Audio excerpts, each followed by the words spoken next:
ইব্রাহিম আলাইহিস সালাম ছোট বেটা ইসমাইলকে দেখে বলে, বেটা আয় আমার কাছে আয়। আল্লাহ বলছে, আসলাম আমি তোমাকে কোরবানি করব। ফালাম্মা আমি তোমাকে কোরবানি করব। ও বাবা, আমি যদি তোমাকে কোরবানি করি আল্লাহ খুশি হবে, তাহলে তুমি আল্লাহর মতো কোরবানি হওয়ার জন্য কি রাজি আছো? ছেলে বলে, আসলামা আমি যদি কোরবানি হই আল্লাহ যদি খুশি হয়, ও বাবা আমি আল্লাহর রাস্তায় কোরবানি হতে রাজি। আল্লাহু আকবার বলে।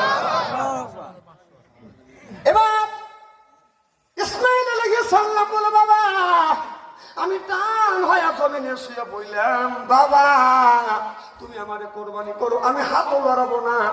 আমি কি তোমার হাতে বন্ধন দেবো? রশি দিয়ে বাঁধবো না বাবা। রশি দিয়ে যদি বাঁধেন কিয়ামতের ময়দানে আল্লাহ বলবে, ইসমাইল আমার রাস্তায় রাজি ছিলি কিন্তু কোরবানি হইতে রাজি ছিলি, তোমার পায়ে রশি হাতে রশি। আল্লাহ যদি এইতে বলে, এই বলা শুধু